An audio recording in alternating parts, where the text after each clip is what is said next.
Logikanya gini, kata-kata kitab-kitab menjelaskan, orang kalau melihat langsung itu pasti terpengaruhi oleh cinta atau tidak cinta, senang atau tidak senang, sedang butuh apa enggak. Jadi kalau saya sedang butuh dengan Pak Rektor itu melihatnya dengan penuh harapan. Jadi kalau saya sakit mau mati itu senang lihat dokter karena ini harapan, Rektor nggak ngefek gitu kan gitu. Tapi kalau saya politikus ngelihat ketua partai itu lebih respect ketimbang melihat dokter. Jadi gara-gara banyak kepentingan ini melihat itu nggak pernah jujur gitu. Assalamualaikum warahmatullahi wabarakatuh. Bismillahirrahmanirrahim. Tabarakalladzi nazzala al-furqana ala 'abdihi liyakuna lil 'alamin nadhira. Allahumma shalli wa sallim ala habibika Mustafa Muhammadin wa ala alihi wa sahbihi asmain. Nama ba'du. Yang sangat kita hormati bersama ini ada Bapak Rektor, ada Bapak On, Bapak Rohidin, semua wakil rektor, semua yang ada di sini dan semua muhibbin, semua pecinta ngaji yang saya hormati.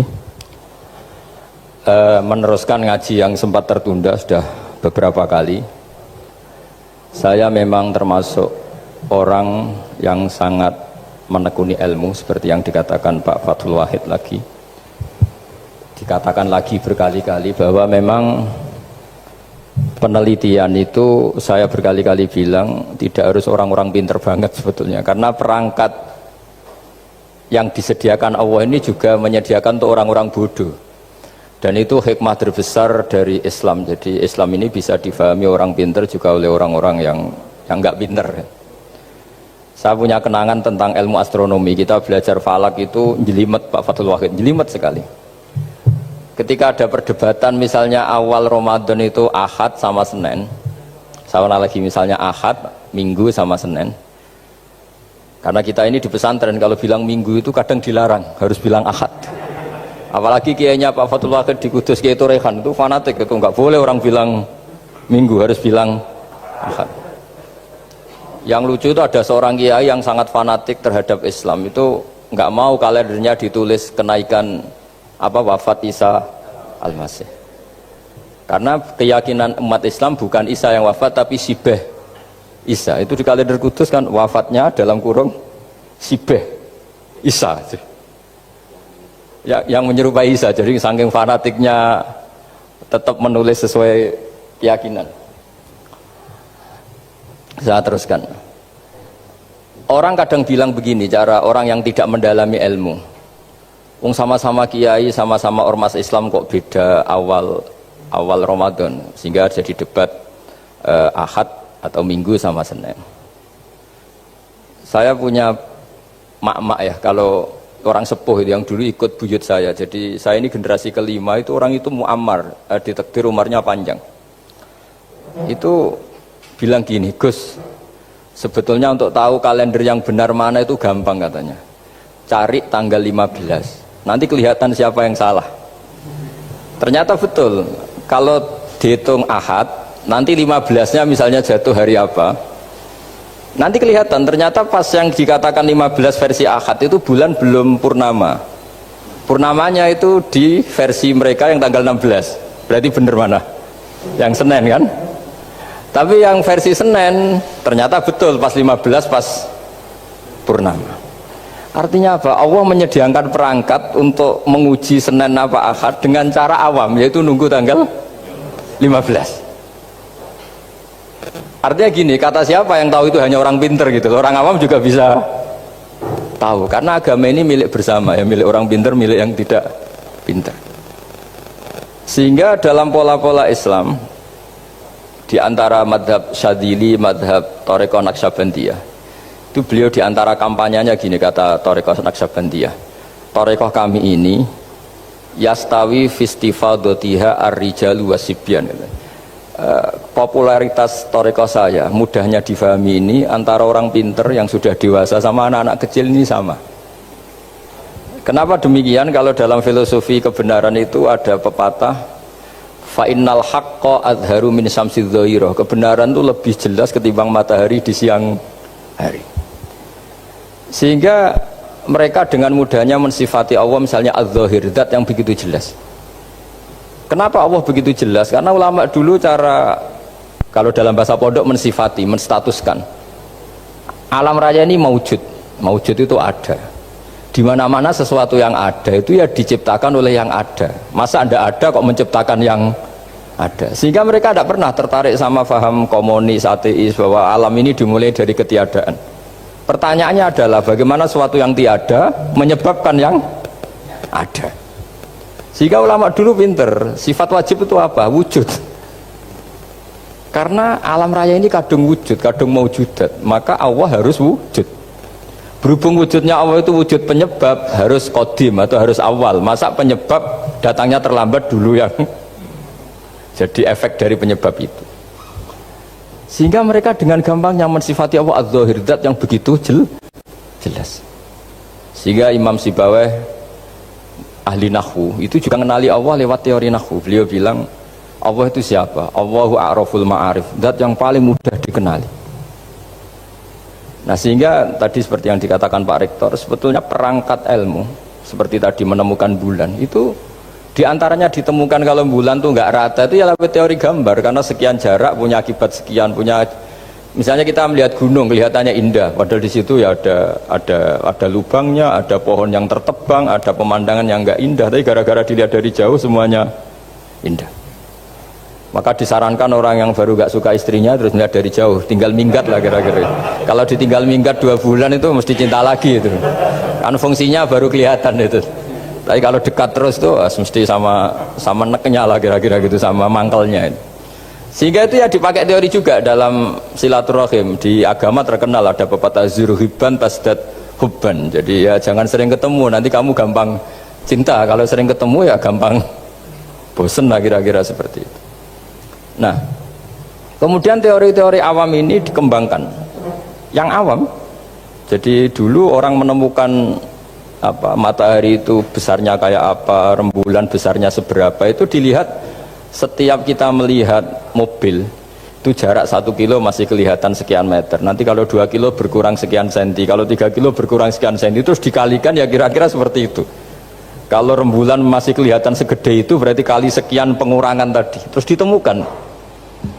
Makanya kita Pak Fathul Wahid yang di pesantren yang memang serius ngaji itu di situ ada ilmu falak, itu ditemukan sebelum ada teknologi. Jadi kita tahu gerhana itu lamanya berapa, terus yang kena gerhana sisi mana, terus itu dihitung. Karena dari dulu sains ilmu itu di atas teknologi. Jadi kalau keyakinan kita di pesantren, teknologi itu hanya menyumbang nggak sampai 30%. Jadi orang bisa menemukan pesawat misalnya itu karena melempar batu, kalau masih ada tekanan batu itu tidak akan jatuh. Padahal batu itu tidak ada mesinnya, asal ada tekanan dia tidak jatuh. Terus dihitung kecepatan berapa yang menjamin sesuai itu tidak jatuh. Hanya ditemukan pesawat meskipun mau landing harus tetap banter, karena kalau tidak banter jatuh. Itu dihitung, artinya dari sains dulu baru ditemukan teknologinya untuk gimana supaya tetap kecepatan sekian itu ketika mau landing. Nggak boleh pesawat direm, kalau direm ya jatuh, karena tadi seperti batu dilempar dia nggak jatuh ya kalau masih ada tekanan.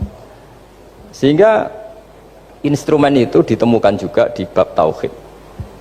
Saya punya kitab namanya Hasyiatut Turmusi, dikarang ulama top Indonesia namanya Syekh Mahfud At-Turmusi. Itu beliau cerita Imam Al-Amudi itu ulama top, tapi dia itu unik, tiap ngajar santrinya itu ngajar matematika, ngajar ilmu eksak. Terus ditanya, sampai muridnya itu ragu, ini guruku masuk surga enggak, ini kiai kok hanya ngajar matematika.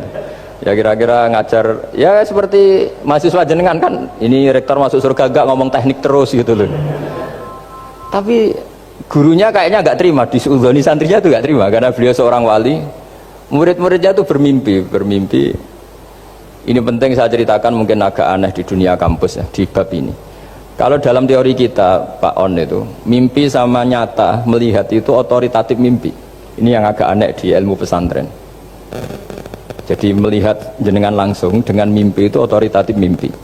Karena mimpi, ru'yal mukmin dijamin oleh Rasulullah sama dengan 46 juz'un minan nubuwah. Jadi persennya itu besar sekali, 46% dari juz'un minan nubuwah, otoritatifnya.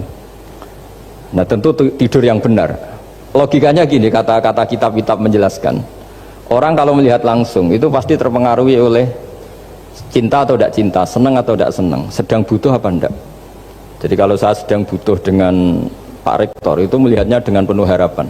Jadi kalau saya sakit mau mati itu senang lihat dokter karena ini harapan, rektor nggak ngefek gitu kan gitu.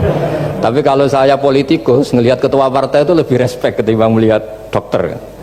Jadi gara-gara banyak kepentingan ini melihat itu nggak pernah jujur itu, nggak pernah jujur. Jadi kebodohan manusia justru karena melihat itu kalau dalam teori kita. Makanya kalau dalam teori pesantren itu kebalik, anna sunyamun wa idza matu intabahu. Manusia itu hakikatnya tidur, baru setelah mati bangun. Misalnya kita di dunia nganggap uang itu penting, harta itu penting, jabatan penting. Setelah kita mati ternyata yang paling penting itu hanya sujud. Karena kamu itu kenangan ketemu Allah terbaik itu sujud. Yang kita anggap penting di dunia semuanya tidak penting. Yang kita anggap sepele kayak sholat ternyata itu super penting. Tapi sadar itu nunggu nanti di akhirat. Ya saya ini termasuk syukur yang sadar sebelum sampai akhirat. Jadi termasuk orang yang beruntung gitu. Nah kenapa mimpi itu begitu penting? Karena tadi ketika orang tidur itu off semua, sistem sarafnya, sistem apanya. Yang ada hanya pengendalian Tuhan. Karena dia tidak bisa mengendalikan dirinya sendiri. Apalagi kalau tidurnya benar ya tentu pakai wudhu, terus pakai doa-doa, terus menghadap kayak mayit itulah, standar mayit itu menghadap ke kiblat kayak posisi mayit itu. Sehingga dia ada intervensi pada dirinya sendiri, ya tidak punya keinginan dari dirinya sendiri. Kamu kan nggak bisa ingin wah tidur ingin ketemu wanita cantik kan tidak bisa menentukan gitu. Akhirnya ya benar-benar hanya milik Allah. Apalagi kalau kita bacanya benar, terus pikirannya benar. Makanya uniknya dalam Islam adalah doa mau tidur dengan wiridan setelah sholat itu ajarannya Nabi banyak mau tidur. Wiridan subhanallah 33, alhamdulillah 33, Allahu akbar 33 dan disempurnakan seterusnya itu ijazah Nabi kepada Sayyidah Fatimah itu untuk mau apa? Tidur. Bismika wada'tu jambi wa bismika arfa'u, sampai doanya panjang. Allahumma aljatu zuhri ilaika, panjang sekali doa mau tidur. Saya yakin jenengan ndak hafal dan ndak. Paling ya bismika wada'tu jambi apa? Bismika Allahumma ahyawamu. Itu sebagian ustadz bilang itu doa ngaji katanya. Gitu. Ada seorang ustadz saking mangkelnya, ibu sudah baca doa ngaji belum? Tak juarai bismika Allahumma ahya bismika wa'amu. Wah itu kan doa mau tidur Pak Ustadz. Iya biasanya kalau ngaji tidur. jadi doa itu kalau itu doa mau. Akhirnya mimpi itu penting karena di situ manusia nggak punya nafsu, nggak punya keinginan, sehingga yang ada itu kata Nabi itu ada sittatun wa arba'una juz'an minan nubuwah. Sehingga dulu itu mimpi itu jadi sarana betul. Kita tahu kan cerita orang-orang dulu, Fir'aun itu kurang jahatnya, kurang kelirunya. Dia mimpi ada api dari Bani Israel yang membakar kerajaannya. Dan semua pentakwilnya sepakat itu maksudnya Anda akan dihabisin kerajaan Anda oleh bayi dari Bani Israel. Begitu juga raja zaman Nabi Yusuf itu mimpi kalau ngalami ada 7 sapi yang gendut dimakan oleh 7 sapi yang kurus. Jadi mimpi itu sarana bahkan dari orang kafir. Karena ya tadi yang preman ya nggak ada premannya, yang soleh ya nggak ada solehnya, semua dikendalikan oleh Allah Ta'ala pas tidur. Sehingga tidur ini menurut agama lebih otoritatif asal dengan tidur yang benar. Jangan tidur sambil ngerokok terus terbangun karena ininya kena itu. Nah cerita-cerita unik begini kalau tidak orang pesantren itu tidak tahu, karena ini memang khas pembalikan satu fakta yang diyakini orang banyak. Sehingga ulama dulu itu cerita, ini saya teruskan, Imam Amudi itu akhirnya murid-muridnya mimpi di situ tanya, Pak Ustadz Anda masuk surga enggak ketika hidupnya hanya nerangkan matematika? Oh iya saya bahkan enggak sekedar di surga, malaikat dikumpulin Allah untuk mendengarkan presentasi saya ngajar matematika. Jadi kata dia cerita, Allah bilang gini ke malaikat, hei para malaikatku, kenapa kamu iman sama saya? Ya karena saya melihat engkau ya Allah, melihat kekuasaan engkau. Tapi imannya orang ini itu melebihi iman kamu. Wah ya tidak bisa saya melihat engkau langsung, ini tidak melihat engkau langsung, kenapa begitu yakin seperti yakin kita? Oh iya. Terus Imam Amudi, silahkan ajari matematika. Imam Amudi mulai ngajari matematika. Terus beliau ngajari ya sederhana. Angka 2, 3 sampai ribuan sampai jutaan itu bin nisbat ilal wahid nisbatun wahidah, yaitu nisbatul far'i ilal asli. Hanya ngajar itu tok. Dunia ini apapun banyaknya variannya, apapun banyak makhluknya, itu semuanya adalah nisbatul far'i ilal asli. Angka 2 ya cabangnya 1, 1 juta ya cabangnya 1, semua itu dimulai dari 1. Jadi di mana-mana hitungan itu dimulai dari 1. Dan 1 ini harus ada, yaitu Tuhan. Matematika akhirnya malaikat, wah keren juga maksudnya. Keren juga maksudnya. Akhirnya Allah bilang, dan itu didawuhkan juga oleh Rasulullah SAW, tuba liman amana bi walam yaroni. Yang hebat itu imannya orang yang enggak melihat saya. Makanya masyhur itu, malaikat ditanya Allah, siapa imannya yang paling kuat? Ya kita, karena melihat engkau langsung ya Allah. Para nabi. Terus tapi yang dari sekian pertanyaan itu jawab sama, yang paling ajaib adalah umat-umat Muhammad di akhir zaman, enggak menangi nabinya, juga enggak pernah lihat surga neraka, tapi iman sama saya. Dan mereka punya cara untuk imannya ini berkualitas sama dengan kamu para malaikat. Ya diantaranya dengan cara logika tadi yang saya utarakan tadi. Am khuliqu min ghairi syai'in am humul khaliqun. Kalau alam raya ini wujud, maka penyebabnya harus sesuatu yang wujud. Masa sesuatu yang enggak wujud menyebabkan yang wujud? Kalau angka 10 ada, 1 juta ada, pasti dimulai angka 1. Makanya nisbatus naini wal arba'ah ila ma la nihayatalaha, itu semuanya nisbatul far'i ilal asli. Semua angka berapapun jumlahnya itu binisbat ilal wahid adalah nisbatul far'i ilal asli. Itu cara-cara. Makanya tadi kajian ilmu itu tidak ada habis-habis. Makanya perasaan saya itu kemungkinan orang Islam jadi ateis itu kecil, Pak Fatullah. Saya punya kitab, ini saya ulang lagi, kitab calon wali. Kenapa saya sering cerita wali? Kalau di kampus itu kan orang inginnya ya jadi dekan, jadi rektor, atau jadi menteri lah kira-kira gitu. Kalau di pesantren orang itu cita-citanya satu, ingin jadi wali. Ya supaya majelis ini barokah, saya tidak perlu cerita dunia kampus. Kalau ceritakan corong Jawa nguyai segoro lah. Bongso keinginan gitu kan tidak selera saya, juga ada dunia saya. Supaya sampai dapat ilmu ya saya cerita dunia. Itu kitab, saya punya kitab calon wali lah kira-kira, atau wali sudah wali top, namanya kitab Tasbitul Fuad, karangannya Sayyid Abdul Haddad. Itu beliau cerita, di antara ceritanya itu unik. Kata beliau begini, saya itu tidak khawatir orang Islam jadi murtad, apalagi jadi ateis, karena kalimat la ilaha illallah itu sahlatun qaribah, kalimat yang mudah sekali, sehingga saya tidak khawatir orang Islam yang ketemu orang ateis, ketemu orang macam-macam, asal diajari kalimat ini secara benar. Terus beliau cerita, yang saya takut tuh mereka masalah perempuan dan harta. Kalau iman kayaknya enggak. Singkat cerita yaitu di kitab seperti itu. Singkat cerita saya ketemu banyak orang yang kuliah di McGill atau kuliah di Amerika, di Jerman, mungkin di Norwegia, di mana-mana, di Australia, dan ketemu teman-teman yang di Korea Selatan juga. Mereka itu orang kebanyakan yang nyuwun sewu enggak keluarga kiai, tapi mereka enggak ada yang enggak tetap iman. Ketika saya tanya, kenapa Anda tetap iman? Padahal ada beberapa negara yang lebih stabil, lebih makmur dibanding negara yang mengklaim sebagai negara Islam. Itu cara berpikir ya sederhana. Enggak lah Gus, kayaknya kok Tuhan kok ada tanggal lahirnya? Enggak lah, kayaknya yang namanya Tuhan tuh ya awal lah. Masa pencipta langit bumi dituhani orang yang lahirnya di bumi? Kayak enggak lah kayaknya. Jadi ya berpikir sederhana. Padahal ya kurang ajarnya Masya Allah. Anak ini ya dugem ya macam-macam, tapi kalau ditanya disuruh yang lain nggak mau dia. Enggak lah, kayak yang benar tetap Islam. Karena kalimat ini, yaitu tadi eksistensi Tuhan, tadi eksistensi Allah itu, la ilaha illallah itu kalimatun sahlah, kalimatun qoribah, kalimah yang begitu mudah difahami. Kenapa mudah difahami? Misalnya kita ngaji, Tuhan itu siapa? Yang menciptakan langit dan bumi. Dengan misalnya perbandingan Tuhan itu siapa? Yang lahir di bumi tahun sekian. Enak mana cara kita menerima itu? Kan keren yang menciptakan langit dan bumi. Tuhan itu siapa? Yang ada sebelum langit dan bumi. Dengan misalnya Tuhan adalah yang lahir di bumi. Keren mana aja.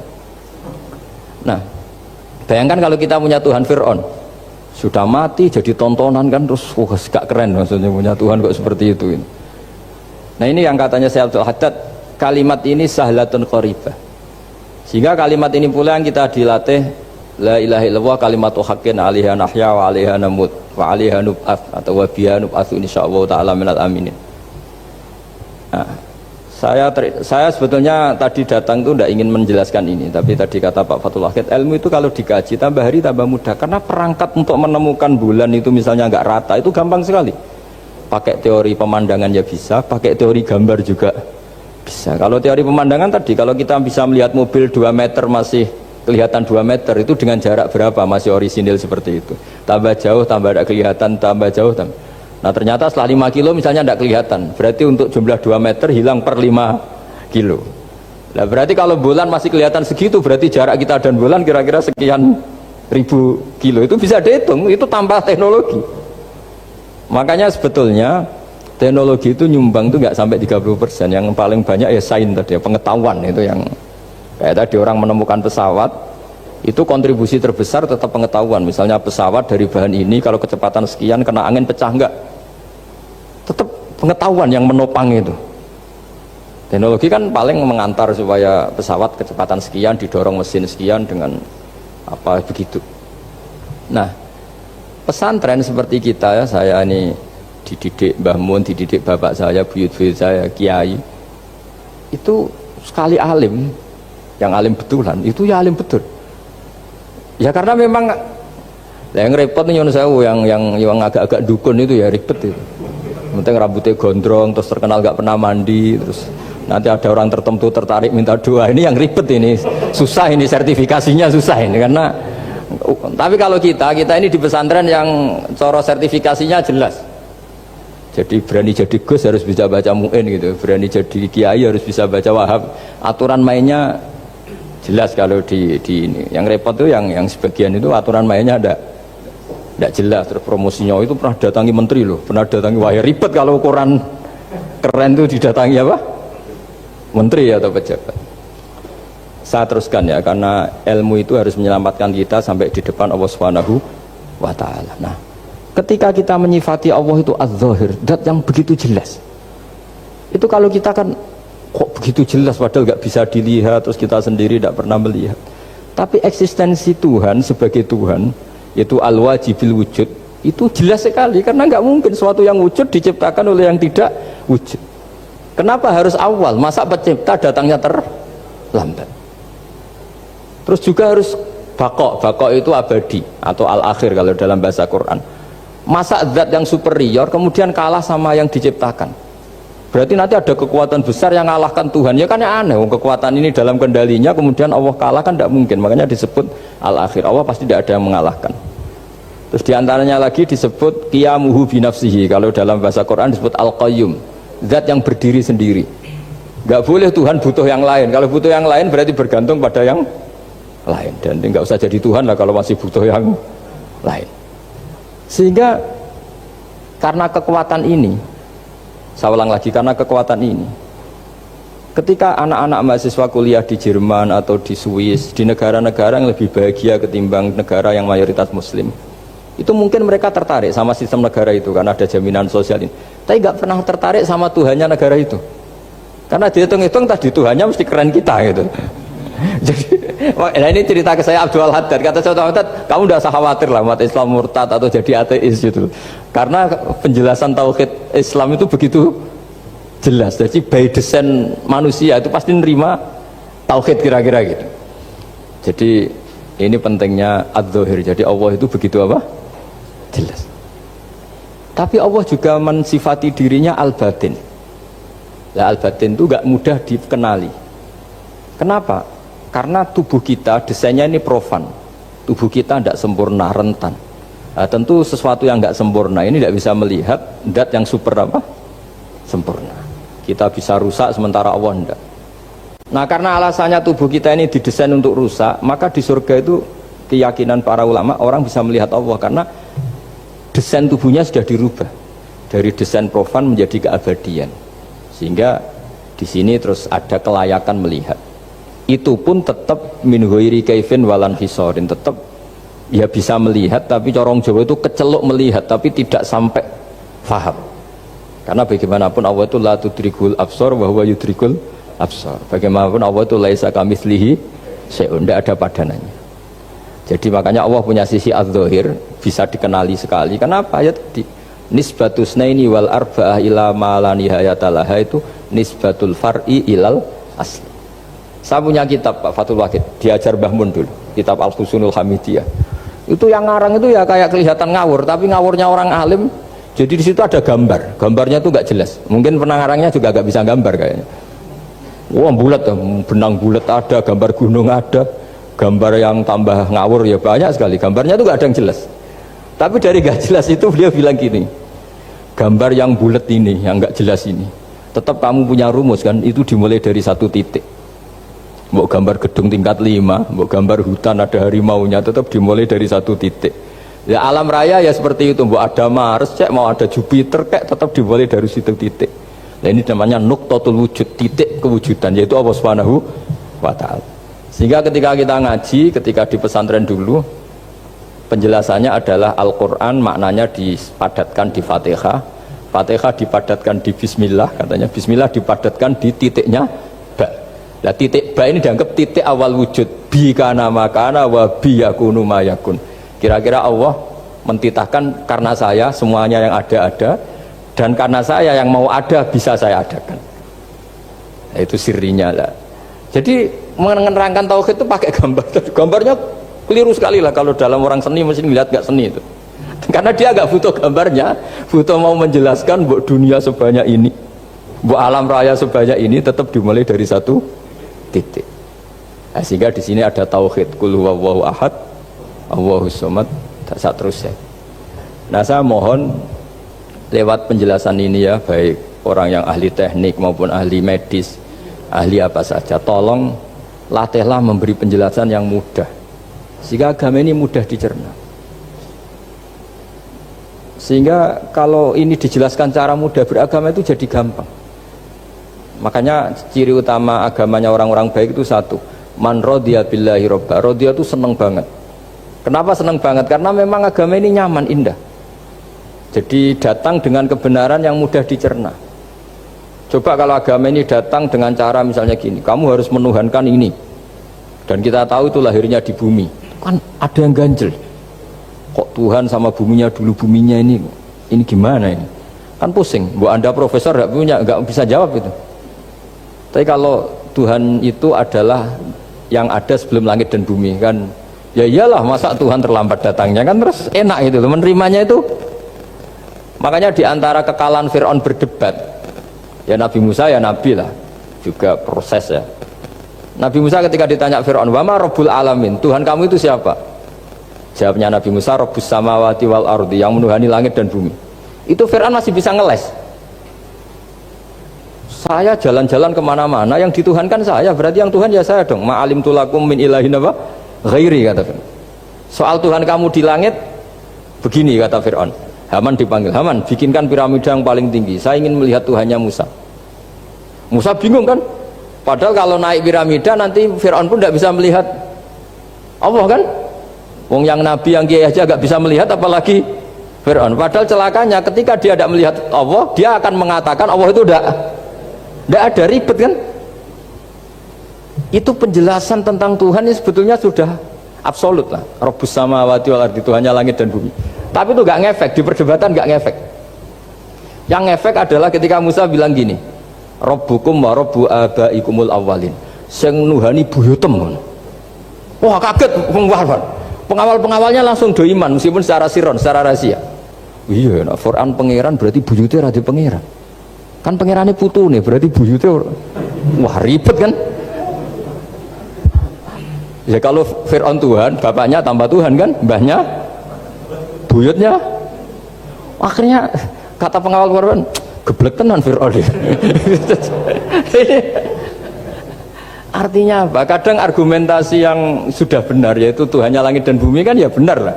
Tapi itu tidak ngefek di perdebatan, tidak ngefek. Yang ngefek adalah ketika Rabbukum wa rabbu abaikumul awwalin, yang nuhani nenek moyang kamu.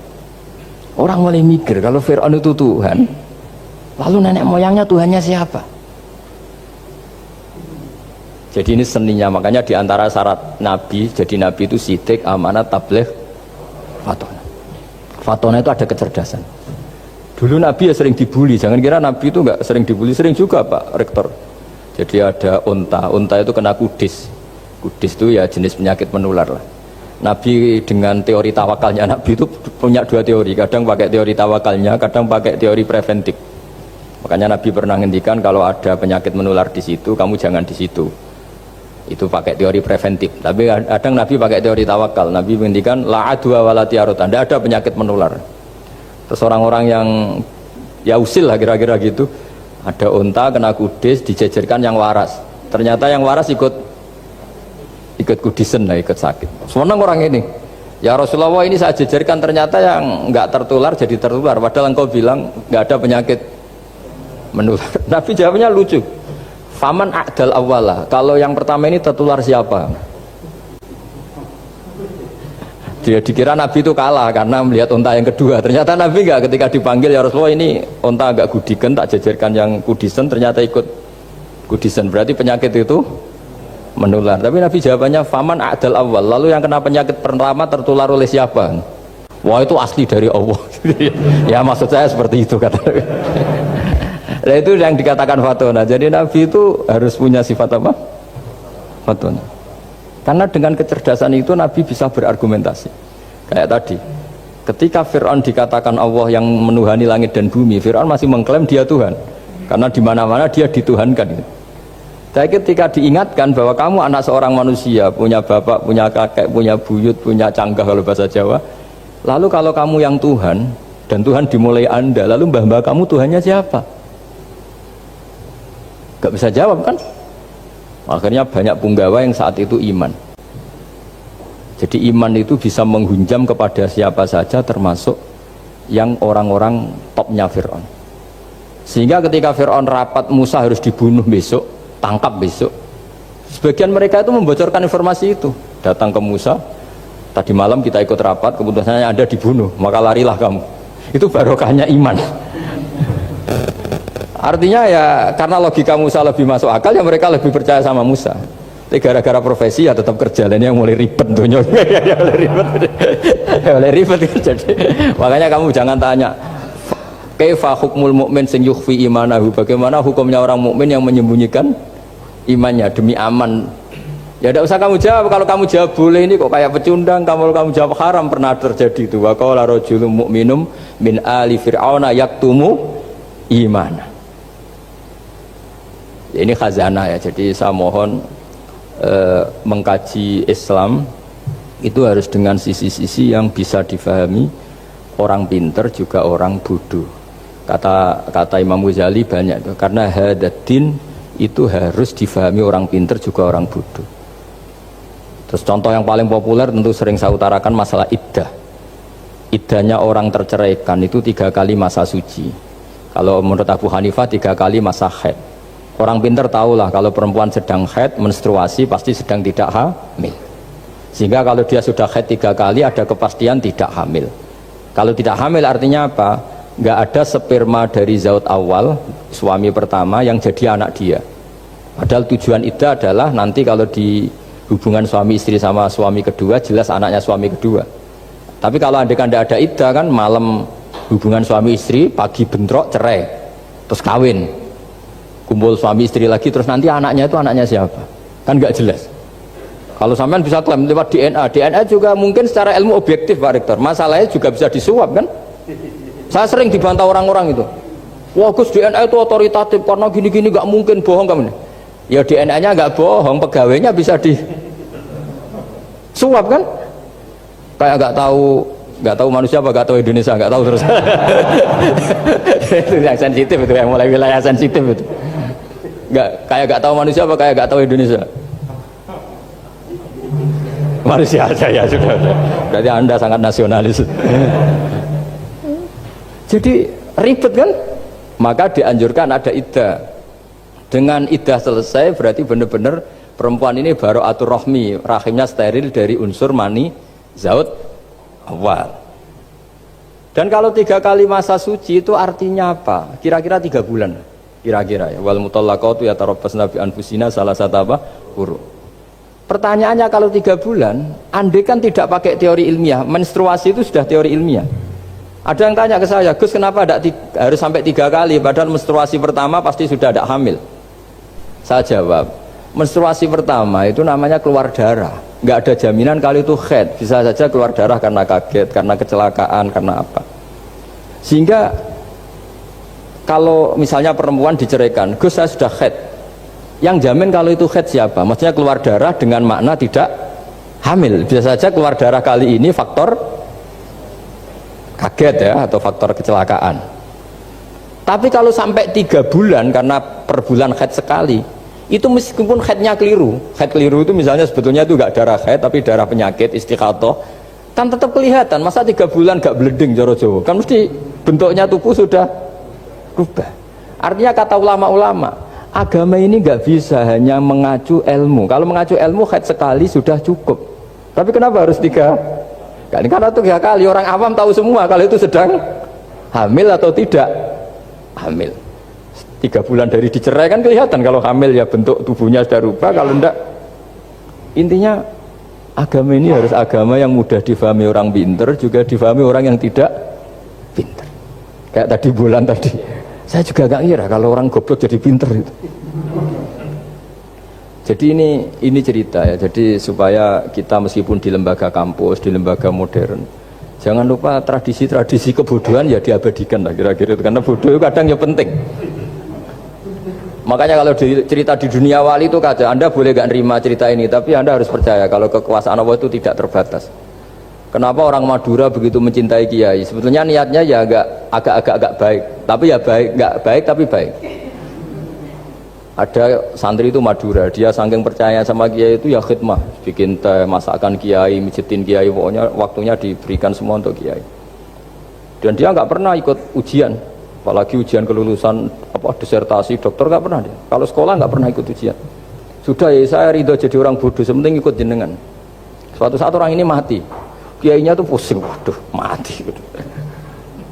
Nah, ini di dalam alam mimpi itu, kamu boleh gak percaya, nggak wajib percaya memang. Ini kan ada akidah, jadi tidak wajib percaya. Ditanya sama malaikat, Marabbuka, Tuhan kamu siapa? Jawabannya lucu, malaikat kamu itu gimana? Di mana-mana tanya sama orang pinter, orang bodoh kok kamu tanya? Pusing kan malaikatnya. Di mana-mana namanya tanya, itu ya sama orang pinter, masa orang bodoh ditanya? Yang bener aja kamu. Makanya bodoh ini ya senjata, makanya ini kita kalau pinter ya alhamdulillah, kalau bodoh ya alhamdulillah. Karena bodoh itu penting. Kalau negara ini tidak makmur, yang disalahkan mesti para rektor. Gunanya apa ada rektor kalau nggak solusi bagi bangsa ini? Orang bodoh pasti nggak disalahkan kan? Nanti kalau ada hisab, kenapa Indonesia carut marut? Yang dipanggil Allah itu menteri, rektor, pasti itu. Apa kontribusi Anda sebagai orang pinter, sebagai profesor, sebagai orang bodoh aman? Santai, nggak kena panggilan kan? Karena ada harus bertanggung jawab. Akhirnya terus malaikat tanya, lalu yang pinter siapa? Yang di atas itu, kiainya yang nalkin itu, yang di atas itu. Walhasil kiainya itu karena wali itu denger, ya boleh cung bodoh kok terus nganti wis mati. bodoh kok kamu bawa sampai mati. Jadi kadang orang bodoh itu ya pinter tadi, malaikat tuh kamu itu gimana? Di mana-mana tanya itu ya sama orang pinter, orang bodoh kok kamu tanya. Ya, ribet kan kalau sudah ketemu seperti itu. Nah, Nabi juga sering ngalami dialek sama orang bodoh. Kadang Nabi yang ngalah, kadang logikanya orang bodoh itu lebih gampang. Itu ada orang pencari dop itu semacam kayak biawak ya. Tapi tidak biawak, kayak semacam biawak. Ketemu Nabi, kamu tahu kalau saya ini Rasulullah? Tidak tahu ya. Ya kamu harus iman kalau saya ini Rasulullah. Hatta yu'mina laka hadad dhabban. Ya kalau hewan ini iman sama kamu ya saya iman. Ribet kan ukurannya itu. Waduh, untung Nabi betul. Terus Nabi tanya, Dob, kamu tahu kalau saya Rasulullah? Terus Dobnya saat itu bisa bicara asyhadu annaka Rasulullah, terus baru iman. Imannya tanya, kenapa kamu iman sama Rasulullah? Hewan aja tahu kalau dia Nabi, apalagi manusia. Sehingga di masyhur itu di acara-acara kita kalau wadhabbu wal ghazalah yasyadani laka bir risalah, itu wadhabbu wal ghazalah yasyadani laka bir risalah. Sehingga nah kekeliruan kita, saya sering ngomong di mana-mana, matur di mana-mana. masyarakat Indonesia mayoritasnya tetap yang nggak pinter. Orang Islam mayoritas yang nggak pinter. Lalu orang nggak pinter ini diabaikan sehingga mereka tidak jadi energi yang luar biasa untuk mengawal Islam atau mengawal Indonesia. Itu keliru menurut saya. Menurut saya orang-orang yang nggak pinter pun itu punya nurani. Zaman kita dijajah Belanda, itu tidak semua orang rektor, tidak semua orang profesor, tidak semua orang kiai, tidak semua orang alim. Mereka orang-orang yang nggak terpelajar, tapi tetap tahu caranya melawan apa? Belanda, melawan penjajah. Karena tadi manusia ini diciptakan itu sudah punya pengetahuan. Seperti mukadimah dibaca Pak Rektor, Iqra wa rabbukal akram alladzi 'allama bil qalam 'allamal insana ma lam ya'lam. Jadi bawaan manusia itu akan tahu untuk sesuatu yang perlu diketahui meskipun dia orang bodoh. Saya ulang lagi, meskipun mereka orang apa? Orang bodoh. Nah, di sini ini Islam datang yastawi fistifadatiha fistifadati syariah ar-rijalu wasibyan, bahwa ukuran kebenaran itu adalah siapapun mudah tahu bahwa angka 2, angka 3, angka 5 itu adalah far'ul wahid, cabang dari angka 1. Fal aslu huwal wahid, yang asli adalah angka 1. Dan 1 ini harus 1. 0, itu ditemukan untuk setelah ada angka 1, jangan keliru kamu. Tanpa ada angka 1 tidak ada 0, 0 ada gunanya kalau ada 01. Misalnya ada orang bilang, tapi kan ada 0,5, tetap saja harus ada angka 1, nggak bisa. Kamu bayangkan 0,5 kan karena ada 1. Artinya apa? Kamu bilang separuh dari 1. Tapi itu pun karena sudah ditemukan aljabar. Makanya kalau dalam matematika Arab, mungkin di sini banyak orang eksak. Kalau matematika Arab itu mudah sekali Pak. Orang Arab itu nggak mau bilang 2,5.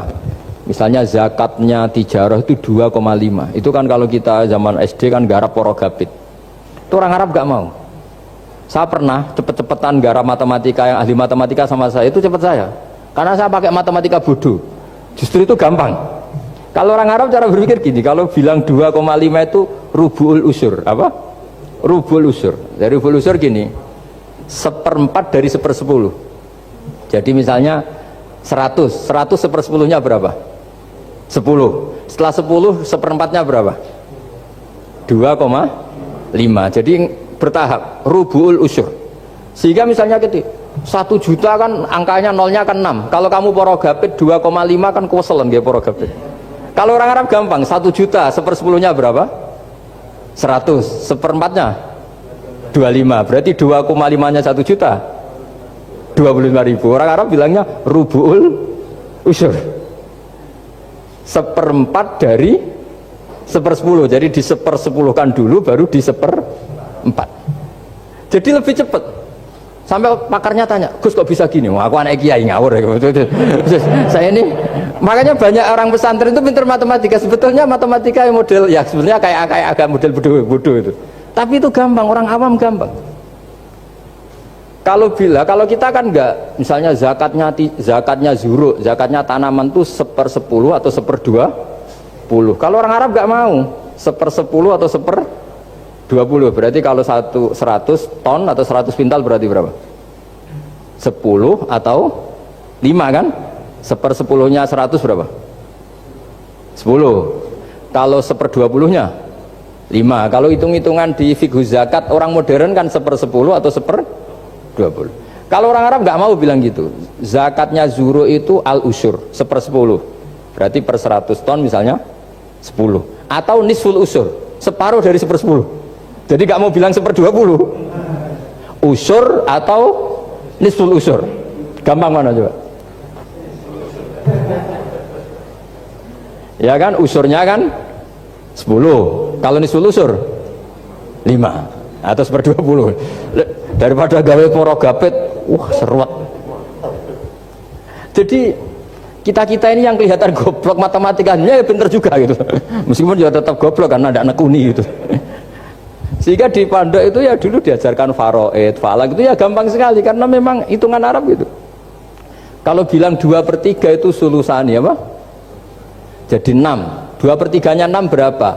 6 sulusnya berapa? Sepertiganya 2. Nah, 1/3 itu 1/3 2 kali. Berarti berapa? 4. Ya, 6 itu 2/3-nya kan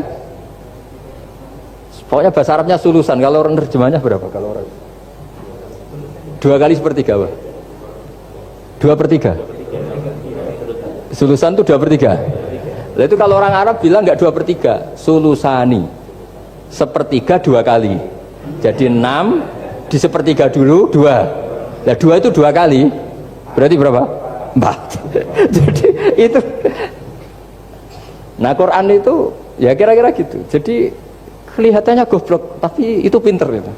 Yang porogabet kelihatannya pinter, tapi tidak pinter. Ukuran orang pinter yang mempermudah yang sulit, jangan mempersulit yang mudah kan gitu. Makanya saya bilang ini yang pinter yang mana itu.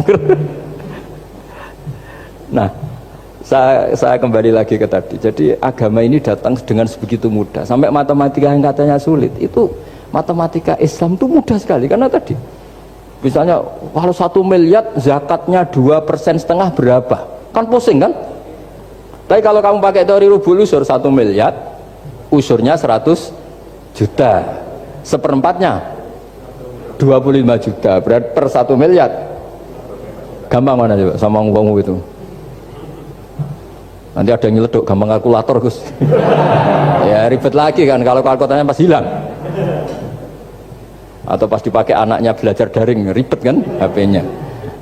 Jadi ini cerita ya, jadi seperti yang dikatakan Pak Rekro tadi, sebetulnya ciri utama ilmuwan atau ulama atau profesor atau doktor itu usahakanlah yang mudah itu, yang sulit itu menjadi apa?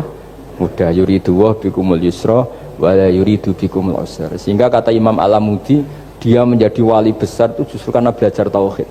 Yang dari belajar matematika tadi, dari matematika dia tahu bahwa angka berapapun jumlahnya itu binisbat ilal wahid, itu semuanya nisbatul far'i ilal asli, semua itu cabang dari satu. Alam ini kayak apa besarnya, apa Mars, ada Jupiter, tetap semuanya nisbatnya ke Allah adalah nisbatul far'i ilal asli. Semua itu diciptakan oleh pokok yang satu, yaitu Allah Subhanahu wa ta'ala. Saya kira demikian. Assalamualaikum warahmatullahi wabarakatuh.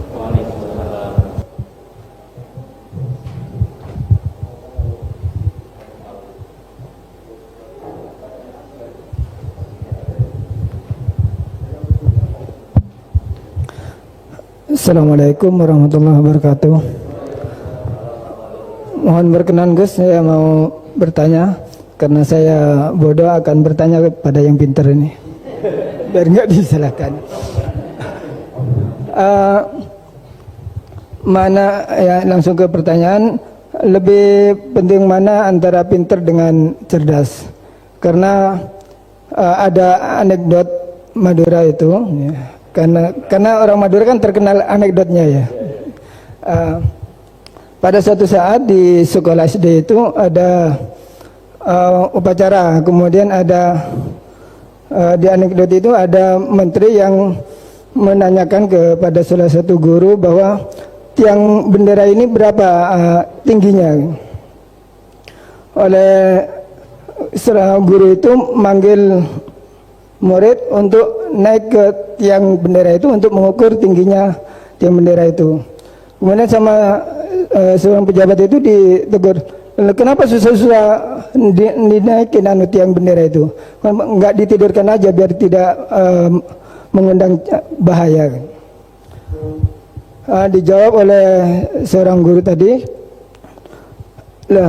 tadi Bapak kan menanyakan tingginya tiang bendera. Kalau ditidurkan itu bukan tingginya tapi panjangnya. Nah ini itu kan panjangnya bukan tingginya. Jadi kalau menanyakan tingginya maka harus dinaikkan dulu gitu. Diukur ke atas. Nah itu terkait dengan anekdot itu saya bertanya itu ya, penting mana atau lebih utama mana antara pintar dengan cerdas. Terima kasih Gus. Ini karena pertanyaannya anekdot, saya jawabnya juga anekdot. Itu kalau kita di pesantren itu gudangnya, itu kan biasanya korbannya orang Madura, tuh kasihan juga sama orang Madura. Itu kalau mereka ketangkep polisi ditanya, sudah tahu ini pelanggaran? Tahu Pak. Kenapa tetap melanggar? Gak tahu Bapak di situ sih. Jadi itu kan cerminan pikiran kita semua. Kalau gak melanggar itu bukan karena takut aturan, takut ketangkep polisi. Sudah tahu kalau pelanggaran, tahu Pak. Kenapa melanggar? Nggak tahu Bapak di situ. Ribet kan? Tapi sebetulnya jawaban dari pertanyaan jenengan itu ya sebenarnya Anda pasti tahu lah. Ini kan antara cerdas dan pinter itu mungkin ya pinter itu ya cerdas, cerdas ya pinter. Yang jelas mengetahui sesuatu yang semestinya itu ya kecerdasan, dan mengetahui itu ya namanya pinter gitu. Cuma tadi yang menterinya memang tanyanya ketinggian, di mana-mana yang bentuk tinggi itu ya begini gitu kan. Kalau begini orang sudah bilang bentuk panjang gitu. Jadi ya dalam hal ini ya pinter dan cerdas anak SD tadi yang naik tadi. Karena ya tetap dia memang benar-benar ngukur ketinggian itu, bukan kedataran. Nanti lama-lama ini bukan panjang Pak, tiduran. Tapi itu memang di beberapa dunia wali itu dunia yang memanfaatkan kepintaran dan kecerdasan. Misalnya banyak wali yang ibadahnya itu biasa. Ditanya kenapa kamu ibadahnya biasa? Loh, Allah itu enggak diuntungkan oleh ibadah saya. Ya sudah, saya ibadah standar saja lah yang wajib-wajib. Makanya di dunia wali itu lebih ngeri guyonannya. Ada seorang wali doa di multazam, ya Allah ampuni dosa saya, ampuni, dan ini tempat mustajab, saya berdoa supaya saya tidak dosa lagi. Itu jawabannya unik. Kalau orang tidak dosa, sifat ghafur saya nganggur nanti.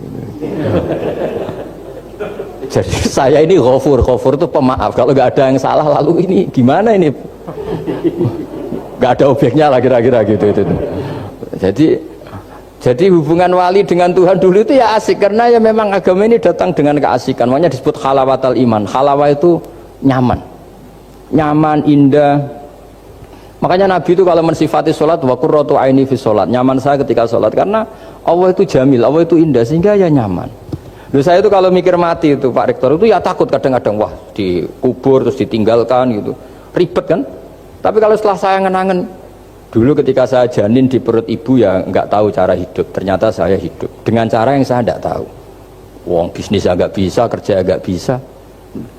Kamu ketika jadi janin kan sudah ada nyawanya, sudah hidup. Kamu bisa ngelola hidup kamu di situ, tidak bisa kan? Ternyata bisa hidup. Makanya Allah mengingatkan wa id antum ajinnatun fi butuni ummahatikum. Kalau kamu janggal hidup kamu di kuburan, apa kamu tidak pernah hidup di kuburan? Yaitu ketika kita masih janin di perut ibu. Kalau ibu kamu seneng renang, ribet kan, sudah dalam perut, orangnya renang lagi. Udah gitu. Kadang-kadang ibu kamu sembrono, sudah ada janin masih goreng-goreng gitu. Kalau kepeletian gimana itu? Tapi Allah tahu cara ngelola kehidupan kita zaman masih apa? Janin. Ya kita hidup, ya ada bayi yang gendut, bahkan sampai disesar karena saking gendutnya. Wah itu bayi tauhidnya tinggi, itu sudah tahu kalau yang ngurusi Allah, ndablek saja dia sampai gendut. Ya artinya kalau sedang lihat itu ya sudahlah. Zaman saya hidup ketika janin ya tidak tahu caranya hidup, ternyata ya hidup. Ketika kita jadi zigot, jadi apa, masih mani, masih sperma, nggak tahu caranya jadi orang, ya tahu-tahu jadi orang. Kita nggak tahu kenapa mani yang gitu ada jadi rambut, hidung, jadi macam-macam. Setelah besar ya tahu proposal, tahu bulat, macam-macam. Wah. Makanya kalau Kiai itu pinter anekdot. Saya pernah disewani istri Pak Rektor, melarat sekali, melarat betul. Melarat jelek, kebetulan yang tanya saya itu jelek. Wah beneran ya kata saya. Istri perempuan, Gus suami saya itu miskin Gus, doain kaya Gus, supaya hidup saya itu enak. Terus tak guyonin. Nanti kalau suami kami kaya, pertama yang dievaluasi rumah Gus ganti, ya rumah diganti, mobil diganti, lama-lama yang diganti kamu. Karena apa? Rumah sudah bagus, mobil sudah bagus, yang nggak bagus itu kamu. Pasti diganti, tak jamin itu kata saya itu. Terus dia bilang, ya udah nggak usah Gus. Jadi untuk, karena saya ini ya mikir, saya ini kiai kan jaga image, sampai saya doakan tidak mandi kan jatuh. Ya sudah mendingan itu, mendingan tak kasih pengertian itu. Kalau suami kamu sudah kaya, kamu ganti apa? Rumah kan, terus mobil kan, lama-lama yang dievaluasi apa? Oh kamu pasti istri kan. Jangan-jangan trennya orang kaya kan gitu kan, trennya orang kaya kan ya gitulah. Terus dia udah nggak usah. Jadi artinya itu kecerdasan, kiai gitu itu kecerdasan. Karena kalau doa tidak mesti mustajab juga kan. Udah kiai top gitu, doanya ngobos juga kan, ribet kan. Akhirnya ya sudah gitu aja. Ya saya kira demikian. Tes. Bismillah. Assalamualaikum warahmatullahi wabarakatuh. Gus, saya yang bertanya. Tadi antum sempat membahas tentang sifat-sifat Allah yang sempurna. Beberapa hari yang lalu ada teman saya yang tanya ke saya, Mbak Nafilah, kebetulan anak ini memang baru hijrah gitu ya, baru belajar Al-Quran, baru baca-baca. Dia tanya, Mbak Nafilah, Allah itu boleh nggak disifati sama sifat yang mohon maaf kurang baik seperti makar, penipu atau yang lain, karena Allah kan sangat sempurna. Dan dia kebetulan waktu itu dia lagi menyebutkan ayatnya ke saya yang wayamkurullah wayamkuruna gitu. Wa makaru wa makarullah wallahu khairul makiri wa hum la yash'urun. Nah, di situ dan di surat Al-Anfal juga ada ayat yang tentang Allah itu sebaik-baiknya tipu daya gitu, mempunyai tipu daya yang sebaik-baiknya. Nah, itu kan menunjukkan kalau Allah itu punya sifat tipu daya. Jadi dia waktu itu agak ngotot ke saya, berarti Allah juga bisa dong disifatin sama sifat yang jelek-jelek yang seperti itu, Mbak Nafilah gitu katanya. Menurut antum itu gimana? Saya juga masih belum jawab sampai sekarang pertanyaannya teman saya itu, karena saya masih bingung gitu. Jadi saya tanya sama Gus gitu, mungkin ada pencerahan gitu buat saya menjawab gitu. Terima kasih. Assalamualaikum warahmatullahi wabarakatuh. Itu begini ya, jawab seperti itu rileks saja. Yang jelas jenengan harus terima kasih sama yang tanya, nganggap jenengan pinter itu. Sampai tanya itu berarti nganggap jenengan pinter. Itu satu prestasi itu, orang nggak semua orang ditanya itu. Itu begini ya kalau dalam ilmu balaghah. Makanya saya ini kan pengajar ya, pengajar fikih juga pengajar balaghah, juga pengajar tasawuf, pengajar mantek. Kalau di pesantren kan memang semua itu diajarkan Pak Fatullah. Ini juga dulu mondok di buyut-buyut saya di Kudus itu, di pondok tertua di Kudus buyut saya. Makanya hormat saya itu bukan karena beliau punya etika, memang aturannya harus hormat gitu. Saya juga harus hormat beliau karena beliau rektor, ya sudahlah saling menghormati. Bapak itu kalau sama penanya itu hormat, ditanya dia sudah sopan, jadi kita harus menghormati orang sopan. Yang tanya hormat ke kita karena kita dianggap alim, kita hormat sama penanya karena orang sopan. Mau tanya itu juga gengsi loh, masa dokter tanya itu kan ribet kan. Saya kemarin ditawani di Unisula masuk dikasih dokter honoris causa. Kenapa Gus gak mau? Saya takut kalau masuk neraka, masa dokter masuk neraka karena saya. Kan ya tidak lucu juga itu. Akhirnya dokter-dokter itu, iya Gus, saya udah pernah kepikiran ya. Akhirnya mereka terus mau udah takwa, udah Gus kita harus takwa, kan mahal dokter kok masuk neraka. Oh begini jawabnya ya. Semua ilmu itu harus kita pelajari karena melihat sisi ekstrimnya, sisi buruknya. Ya saya ulang lagi ya. Ilmu itu harus Anda pelajari karena melihat sisi ekstrimnya, sisi buruknya kalau kita tidak tahu. Sehingga dengan cara itu kita tahu secara serius. Misalnya nikah sekali gak sah kategorinya zina. Misalnya. Kenapa anak angkat dilarang oleh Islam? Saya ulang, kenapa anak angkat dilarang oleh Islam? Kalau mau baik-baik saja, tapi gak perlu ada anak angkat. Karena apa? Sekali perempuan ini tadi ditulis misalnya binti Fathul Wahid, binti Bahauddin, itu nanti di KUA itu dikira itu walinya. Padahal hakikatnya tidak walinya. Maka enggak. Nah, ketika ini menikahkan, nikahnya sah enggak? Enggak kan? Karena dinikahkan oleh orang yang hakikatnya tidak walinya, itu satu. Sisi ekstrim kedua adalah ini nyata pernah terjadi. Anak ini kuliah terus pacaran. Ternyata pacaran sama kakak kandungnya. Jadi itu ceritanya ada anak dari Bojonegoro tipe anak angkat sama orang Jakarta. Singkat cerita sama-sama dewasa kuliah. Sampai pacaran, sampai mau kawin. Nah, pas mau kawin itu yang lamar adalah Pak D-nya. Pak D yang Bojonegoro datang ke Jakarta. Terus dia ngetik, ini kok rumah yang dulu saya titipin ponakan saya. Ternyata itu adik kandung. Karena si adiknya tadi pakai binti langsung yang Jakarta, sehingga anak Bojonegoro perasaannya pacaran sama anak Jakarta. Nah, di sini kelihatan betapa hebatnya Islam ketika benar-benar melarang anak angkat dengan makna menasabkan. Kalau dengan makna kasih sayang nggak apa-apa ya, tapi kalau dengan makna menasabkan nggak boleh. Paham ya? Karena ada sisi ekstrim nanti bahayanya tadi. Nah, terus, nah ilmu balaghah juga gitu. Di antara ilmu sisi ekstrimnya ilmu balaghah adalah kalau kamu tidak memahami balaghah, maka kamu akan mengatakan Quran ini bohong.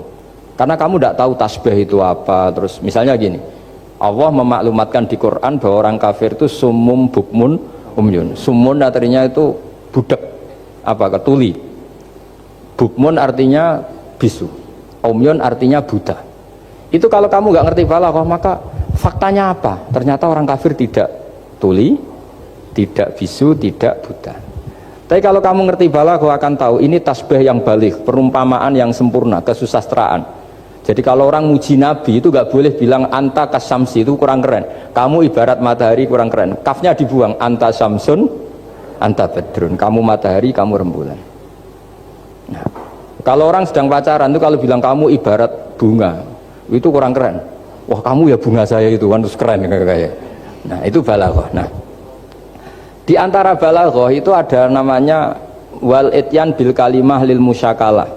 Jadi mendatangkan kalimat bukan dengan makna semestinya tapi lil musyakalah. Musyakalah itu perimbangan. Wa makaru wa makarawah. Mereka bermakar dengan tipu daya. Wa makarawah, dan Allah pun melakukan itu. Berarti Allah menipu daya mereka. Ya enggak. Kalau dilakukan orang baik itu namanya kecerdasan. Tapi kalau dilakukan orang dolim itu namanya tipu daya. Jadi misalnya gini, ada orang bikin alarm supaya maling itu terdeteksi atau pakai CCTV, itu namanya kecerdasan. Tapi kalau maling pakai CCTV untuk kalau nyolong, ngerti pergerakan yang punya rumah. Jadi sama-sama melakukan itu tapi beda. Sama mati juga gitu. Ketika kita pecundang, matinya mati sangit gitu. Tapi ketika kita pahlawan, matinya mati syahid. Artinya ya sama-sama mati. Nah, di balaghah itu ada istilah musyakalah. Musyakalah itu ayat itu sebenarnya banyak, Mbak. Ada yukhadi'una Allaha wa huwa khadi'uhum wa yamkuruna wa yamkuruwa wa makaru itu banyak. Jadi di antara sisi yang harus kita pelajari dari ilmu balaghah adalah kalimat itu banyak yang tidak semestinya. Ya tadi misalnya kita bilang coba kamu jalan dulu. Kalau kita bawa mobil, maksudnya mobil itu jalan, kita duduk, tapi kalimatnya tetap sudah kamu jalan dulu. Mau naik mobil kok dibilang jalan. Jadi berdiri juga gitu. Ya yuhal muddathir kum fa'angzir, kum berdirilah kamu. Berdiri maknanya mengurus sesuatu yang serius, itu orang Arab bilang berdiri. Sehingga disebut wayuki munas sholat, dan mereka mendirikan sholat. Apa semua sholat itu bentuknya berdiri? Nah, nuruti cangkem elek kan protes ya? Makanya begitu juga sholat. Sholat itu harus menghadap kiblat. Yang benar aja, kalau pas sujud menghadap apa coba? Menghadap tanah kan? Jadi kalau nurutin bahasa ini nggak ada yang benar gitu. Maka berhati-hatilah dalam bahasa, karena bahasa itu nggak jelas. Kalau kamu sedang senang istri kamu, mesti bilang gini, wah saya cinta kamu karena kamu cantik. Harusnya istrinya tersinggung. Sehingga gini, berarti suatu saat kalau saya jelek, Anda sudah tidak cinta kan? Kebetulan para istri tidak pinter, sehingga dipuji gitu ya seneng. Sebetulnya itu tidak pujian, itu bahaya itu. Berarti dia mencintai saya sejauh saya masih cantik. Kalau enggak, ya sudah macam-macam. Dan ya rata-rata macam-macam betul itu. Artinya bahasa itu nggak usah dimaknani. Makanya saya kemarin bilang sama Pak Rohidin itu, Mbok ya UI itu kalau ngaji misalnya Bukhari dengan pemaknaan ulama. Karena maknani bahasa ini satu pekerjaan yang kalau tidak ulama tidak bisa. Apalagi bahasanya Rasulullah SAW. Bahasa itu susah. Dalam keseharian saja kita maknani susah, apalagi bahasanya Quran dan hadis. Ya contoh paling gampang gitu. Wa yuqimunas sholat, mendirikan sholat. Kita berdiri tegak demi bangsa ini. Memangnya perang harus berdiri, kadang harus tiarap kan? Jadi bahasa itu selalu sering, kalau di balaghah disebut hakikat dan majas. Ada makna hakikat, ada makna, dan itu harus kita kaji. Kalau enggak ya fatal, memang hasilnya fatal. Kalau enggak ya, makanya saya dulu ketika ngaji itu ya banyak santri yang agak kurang ajar betul. Sampai Sanghyang Rajana gini Pak Khalim, Anda orang teknik pasti tahu. Gus, soft paling baik itu yang mana? Soft awal kata saya gitu. Baru agak baik kedua, ketiga. Ya kalau gitu gampang Gus, masjid tuh bikin selatan utara, semuanya soft jadi awal. Selagi bentuknya barat timur pasti ada 2, 3. Paksa mereka di soft awal dengan desain masjid selasa utara apa? Bukan panjang ya, selatan utara, sehingga semuanya di soft awal. Terus dia tanya lagi, lalu soft paling baik mana? Yang sisi kanannya imam kan itu urutannya. Ya sudah, imamnya letakkan paling selatan, sehingga semua makmum posisinya di kanan. Ya kalau itu anjuran Islam ya didesain sak bangunannya katanya. Ribet itu. Coba kalau kamu jadi kiai ditanya gitu mangkel apa enggak? Wah ini kurang ajar betul orang ini. Selagi bangunannya memungkinkan soft 2, 3 pasti nanti ada soft 2 dan dipaksa saja, yaitu tadi bangunannya memanjang selatan utara, imamnya diletakkan paling selatan. Terus saya gantian tanya, lalu setelah begitu yang paling afdol siapa? Yang paling dekat? Ya sudah imamnya kerubuti saja gitu. Itu, nah makanya yang sering perdebatan NU dan Muhammadiyah, dan itu kalau mau dianalisis secara ilmiah sebetulnya normal semua. Karena teks hadis itu memang butuh pemaknaan. Nabi, saya beritahu ya, Nabi itu kalau habis sholat itu memang di semua teks itu akbala ali nabi wajih. Saya sering ketemu tokoh-tokoh Muhammadiyah ya baik-baik saja, ketemu tokoh NU ya baik-baik saja, karena ini masalah teks. Saya ulang lagi, karena Rasulullah SAW idan sorofa min sholatihi akbala ali nabi wajih. Nabi setelah sholat itu menghadap ke musolli, ke makmum, kira-kira kalau Indonesia menghadap ke timur. Tapi di sebagian riwayat Nabi itu kalau habis sholat itu melakukan sesuatu yang menunjukkan kalau dia sudah selesai sholat. Jadi filosofinya itu yang penting memaklumatkan kalau beliau sudah sholat. Karena dulu itu begini, Nabi itu kan tokoh sentralnya, beliau akramul khalqi, beliau sayyidul anbiya wal mursalin. Sehingga orang tuh kadang lari itu dari jarak 7 kilo, 6 kilo, 7 kilo lari supaya menangi sholat bersama Nabi. Nah, ketika mereka jadi posisi masbuk itu tertinggal oleh imam. Kalau Nabi posisi tetap menghadap ke barat dengan posisi orang sholat, nanti yang baru datang ngira Nabi masih sholat. Dan kalau kadung makmum ternyata Nabi sudah selesai. Itu sholatnya namanya nggak sah. Karena apa? Mengikuti orang yang hakikatnya sudah ada sholat. Terus semenjak itu jadi ilmu, maka kesunatan bagi imam setelah salam harus memaklumatkan ke hadirin kalau sholatnya selesai. Itu bisa dengan gerakan menghadap ke makmum atau menghadap ke utara atau apalah pokoknya, yang penting jangan rokokan lah misalnya itu. Ya pokoknya itu aja disarah-sarah. Ini cerita pendapat ulama, bukan pendapat saya. Jadi segampang itu ulama. Sehingga ya orang-orang yang alim dari kelompok Muhammadiyah yang lihat NU yang begitu ya biasa, yang alim melihat Muhammadiyah gitu ya biasa. Karena kita ini masalah teks. Apa? Masalah teks. Teks itu mesti orang akan memaknai secara proporsional. Saya berkali-kali menyontohkan kemarin ngaji di Ulil Albab. Wa ma min amin illa wa yukhayyalu takhsis. Tidak ada kalimat umum kecuali terbayang khususnya. Enggak boleh kalimat selalu umum. Misalnya saya contoh paling gampang itu tadi. Cung nak melaku jo plengaan itu. Kalau jalan jangan toleh kanan toleh itu. Semua ilmu adab pasti begitu. Tapi kalau di jalan raya tetap enggak melengak. Tapi itu enggak diutarakan oleh orang tua kita karena anak ini pasti paham lah kalau mau nyebrang jalan ya harus.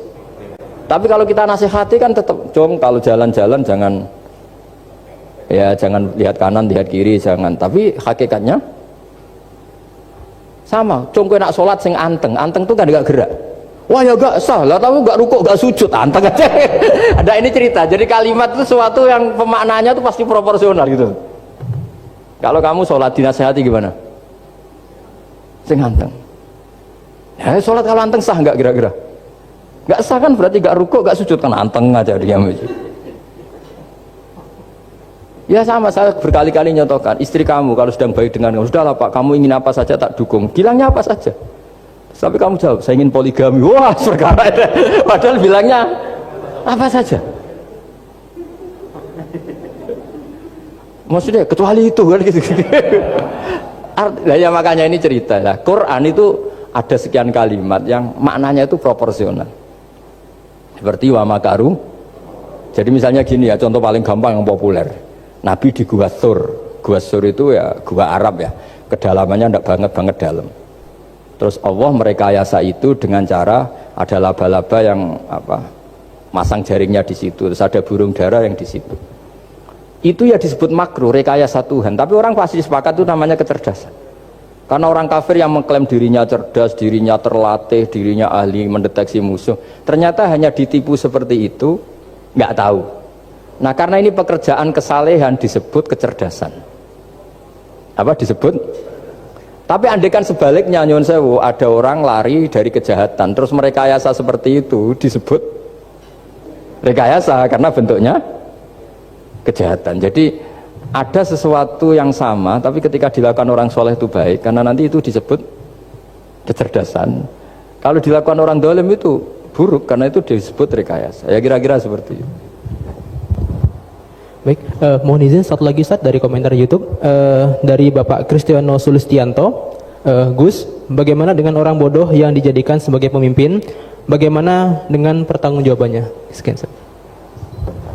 Begini ya, kalau bodoh dengan makna kita ini kan biasa mengkaji Quran ya, terutama kita yang di pesantren, yang dosen VAI atau siapa saja yang nekuni ilmu Quran.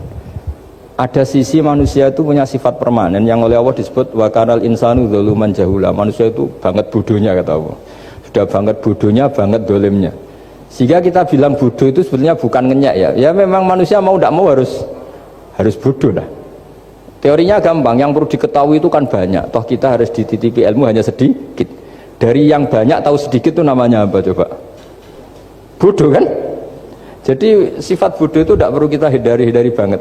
Mbok kita sudah alim, sudah alama, sudah apalah, tetap ada saja yang kita tidak tahu kan. Lalu pertanyaannya, gimana kalau orang bodoh itu mimpin? Bodoh apa? Kalau bodoh tentang uang ya bagus. Makanya Nabi pernah ngendikan aksaru ahlil jannah al-bulhu. Nanti penduduk surga terbanyak itu orang-orang bodoh. Misalnya ada rektor, menteri, pejabat, gak pernah korupsi. Itu teman-temannya bilang pinter apa bodoh?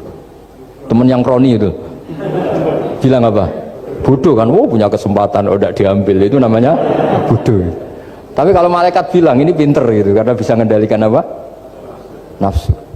Nah, makanya kalau pertanyaannya gimana hukumnya orang bodoh yang mimpin? Bodoh apa? Kalau bodoh cara mimpin ya memang keliru betul. Wong bodoh cara mimpin kok tetap mimpin. Tapi kalau dia bodoh, nggak tahu caranya korupsi, nggak tahu caranya selingkuh, nggak tahu caranya nggak bener, itu ya pinter itu.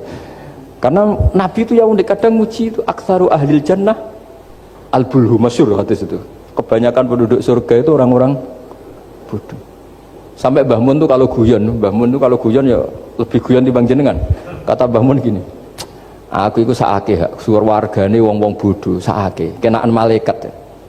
Kan di surga itu orang akan dikasih sesuai keinginannya. Wong desa-desa itu taunya makan enak kan jadah, terus uduk gitu. Terus bayangkan cantik tuh ya orang ya kayak gitulah, orang desa rodok melek sidik ya cantik, terus bangir sidik ya cantik. Karena surganya memberi yang diinginkan, akhirnya menunya ya itu saja. Karena dia kan nggak pernah makan pizza, terus nggak pernah melihat orang cantik Pakistan, Turki, jadi seleranya ya itu. Jadi kata Mbah Mun, mulane wong sing pengalaman, jadi kok surgane mewah. Itu kan bayangkan kamar mandi, mungkin ya kamar mandi di kampungnya kan itu udah bagus ini. Ya saya tidak tahu apa betul begitu apa enggak, ini guyon itu. Nah bodoh ya seperti itu. Jadi kalimat bodoh itu ada bodoh beneran, itu memang bener-bener bodoh. Tapi di beberapa ilmu tasawuf, bodoh itu kadang dipuji, yaitu tadi aktaru ahlil jannah al-bulhu. Kebanyakan penduduk surga itu orang bodoh ya kayak kita. Kalau kita rektor atau menteri keuangan atau pejabat kok tidak korupsi, itu kata teman-teman KKN kita itu apa namanya? Bodoh kan, ada kesempatan kok nggak dimanfaatkan. Tapi kata orang-orang baik itu pinter. Pemimpin ya gitu Pak Rektor. Jadi saya merasakan jadi kiai, saya itu nggak suka mimpin karena sebetulnya takut kalau orang ini tidak mandiri. Semua kok tanya kiai, semua tanya. Ya kadang orang sangat percayanya kiai itu ngasih nama anaknya saja tanya kiai, padahal bisa baca kitab. Kadang ya dia doktor dari Al-Azhar. Ya kamu itu ngalim kok nama saja tanya kiai, apa memang kamu nggak bisa? Wah biar barokah Gus kalau nama dari jenengan, ribet kan? Ini kan ribet. Akhirnya saya tidak mau, barokahnya tidak mau, itu terus mereka mau memberi nama sendiri. Makanya kata bapak saya itu kalau ono imam masjid wis tuwek ngimami terus iku gak istiqomah hak jenenge, mau digenti jenenge. Jadi artinya kalau ada seorang imam masjid tuwek sudah batuk masih ngimami saja, di satu sisi itu pinter ya, di mana-mana kalau ada yang tua sama yang muda ya didahulukan yang tua. Tapi kalau pertanyaannya itu kalau di bab adab, tapi kalau nanti temanya regenerasi, ini tersangka enggak? Ya saya ulang lagi ya, ada imam tua sudah batuk-batuk. Kalau temanya akhlak dibenarkan, di mana-mana kalau ada yang tua yang jadi imam ya tua. Tapi kalau temanya regenerasi, tersangka kan dia. Lah ini lainnya gimana ini kok gak regenerasi? Artinya gitu, makanya saya bilang kalimat bodoh beneran apa bodoh yang relatif nisbi. Jadi manusia itu seperti itu, makanya disebut wa kanal insanu zaluman jahula. Di bab adab dia benar jadi imam, tapi kalau babnya regenerasi salah. Makanya kalau jadi pemimpin berkali-kali, makanya benar Indonesia dibatasin 2 periode. Harusnya kalau teori pengalaman, benar mana presiden ketiga sama kedua? Benar ketiga kan lebih punya pengalaman. Tapi kalau dibalik, pakai teori regenerasi, memangnya orang Indonesia hanya dia tok yang bisa jadi presiden? Tapi kalau pertanyaannya, yang belum pernah jadi presiden sama yang pernah jadi presiden, kira-kira mimpinnya tahu mana? Ya kalau yang manusia itu bisa dibolak-balik gitu. Makanya saya berkali-kali bilang agama yang urusan sosial itu tidak ada pakemnya. Gimana hukumnya orang soleh berteman orang fasik yang dugem yang apa? Buruk. Nggak boleh orang soleh berteman orang fasik, takutnya ketularan. Tapi kalau dibalik, boleh nggak orang soleh membina orang fasik? Boleh, bisa bina kalau berteman. Kamu bisa bina orang tanpa berteman? Nggak bisa. Tapi kalau pertanyaannya, boleh nggak orang baik berteman orang buruk? Nggak boleh kan? Takut terkontaminasi. Tapi kalau dibalik, boleh nggak orang baik membina orang buruk? Boleh, bisa bina kalau berteman. Boleh nggak berteman sama orang buruk? Jadi makanya di sini ini kalau sudah sosial itu ada muktadul hal namanya kalau dalam pesantren itu. Konteksnya apa? Apa? Konteksnya apa? Makanya sekarang ada Covid itu juga gitu. Wah ini enak copet itu. Polisi nggak boleh nangkap, jaga jarak Pak. Jadi kalau nyopet ya sekarang, kalau maling sekarang. Kalau mau ditangkap saya positif. Itu kan ribet kan itu. Jadi, lo itu betul benar nyata. Saya kan punya santri polisi banyak Pak. Kemarin saya ke Semarang cerita. Yang cerita itu reskrim dia kasat. Itu cerita. Kemarin tuh ada Gus maling sudah ditangkap lepas. Itu yang jenis positif. Itu gak ada yang berani nangkep itu. Jadi polisi hanya ngepung tok. Bingung gitu. Polisi takut mampus itu orangnya. Dikepung, pokoknya kalau lari tembak sambil nunggu tim APD yang lengkap baru ditangkap. Ya saya kira demikian.